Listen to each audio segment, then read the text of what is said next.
قرآن میں آیا کہ شہید زندہ ہے تو نبی بھی زندہ ہے، تمام انبیاء حضور کے پیچھے نماز بھی ادا کی، تو اسے تمام کا زندہ ہونا صاحب.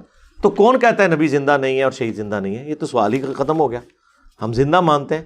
ہمارا اختلاف صرف یہ ہے کہ وہ دنیا کی زندگی نہیں، آخرت کی ہے. اگر دنیا کی ہوتی تو شہید کی بیوہ دوسرا نکاح نہ کرتی. جی، غزوہ موتا کے اندر اگر جعفر طیار شہید ہوئے ہیں تو ان کی بیوی اسما بنت امیس کے ساتھ حضرت ابوبکر نے شادی کی ہے. تو اگر حضرت جعفر طیار زندہ تھے، جن کے بارے میں بخاری مسلم میں ہے کہ انہیں جنت میں 2 پر دیے گئے ہیں، تو زندہ خامند کی عورت اگر کسی اور مرد کے ساتھ شادی کر لے تو اسے کیا کہا جاتا ہے پھر؟ آپ امیجن کر سکتے ہیں؟ اور نہیں جی اور زندگی ہو رہا ہے، بس آیا نا اور داڑ تھلے آگے نا سارے ہوں آنے والی تھان تے آیا نا. ہاں اور ہے با اور ہی ہے نا، یہی تو کہہ رہے ہیں نا. کیوں پھر دھوکہ دیتا ہے کہ جی زندہ بندے سے جب ہم کوئی کام کر سکتے ہیں تو ایک مرے ہوئے بابے سے یا شہید سے کیوں نہیں مانگ سکتے؟ وہ بھی تو زندہ ہے. ہاں ہوں چیز بعد ہی منگی، پہلے وہ سنانی دی فکر کر. ہاں اور نصیحت نہیں ہو کسی نال. ہاں آیا نا داڑ تھلے. اب رہ گئے انبیاء. انبیاء کی بیویاں جو ہے نا وہ انبیاء کی وفات کے بعد شادی اس وجہ سے نہیں کرتی کہ آپ یہ پلی لینا شروع کر دیں کہ انبیاء زندہ ہے. نہیں، اس لیے کہ نبی کی بیویاں امت کی مائیں ہوتی ہیں. اگر وہاں بھی یہ رشتہ نہ ہوتا تو نبی کی بیویوں کو بھی اجازت ہوتی کہ وہ حضور کی وفات کے بعد شادی کر لیتی. لیکن قرآن میں اللہ تعالیٰ نے سورہ الاحزاب میں فرمایا کہ اللہ کے نزدیک یہ بہت بڑا جرم ہے کہ حضور کی وفات کے بعد تم ان کی عورت میں سے کسی کے ساتھ شادی کرو.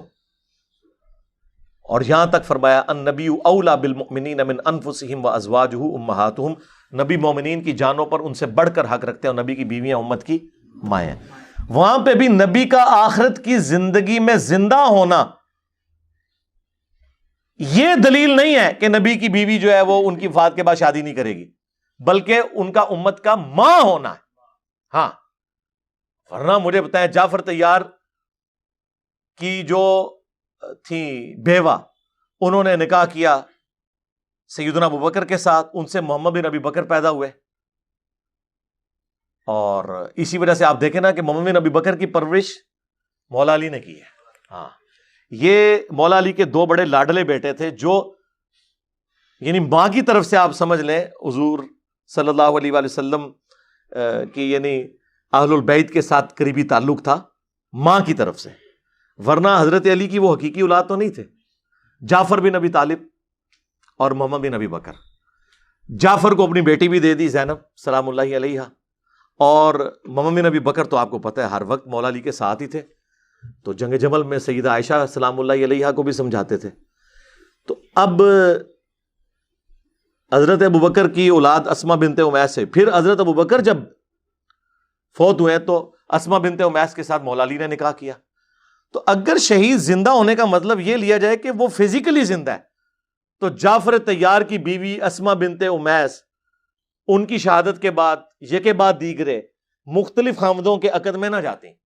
یہ آخرت کی زندگی ہے اور قرآن نے واضح حکم فرما دیا وَلَٰكِن لَا تَشْعُرُونَ، تمہیں شعور نہیں ہے اس زندگی کا. جب اس زندگی کا شعور ہی نہیں ہے پھر اس زندگی کو اس طریقے سے پریزنٹ کرنا جس طرح ہم زندہ ہیں، یہ بالکل زیادتی والی بات ہے. یہی ہمارا اختلاف ہو جاتا ہے. پڑھتے تو قرآن سے شہید زندہ ہے، جب یہ قرآن سے پڑھ رہے ہو تو آگے یہ بھی پڑھو نا وَلَٰكِن لَا تَشْعُرُونَ، تمہیں شعور نہیں ہے.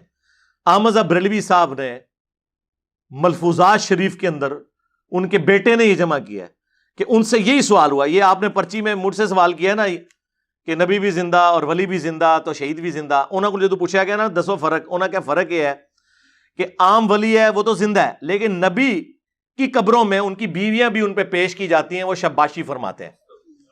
اس سوال کے جواب میں اعلیٰ حضرت کے یہ پھول جھڑے ہیں اور دلیل انہوں نے دی کہ ہمارے جو بزرگ تھے عبد الباقی زرقانی وہ فرماتے ہیں، قرآن و سنت نہیں فرماتے. ہاں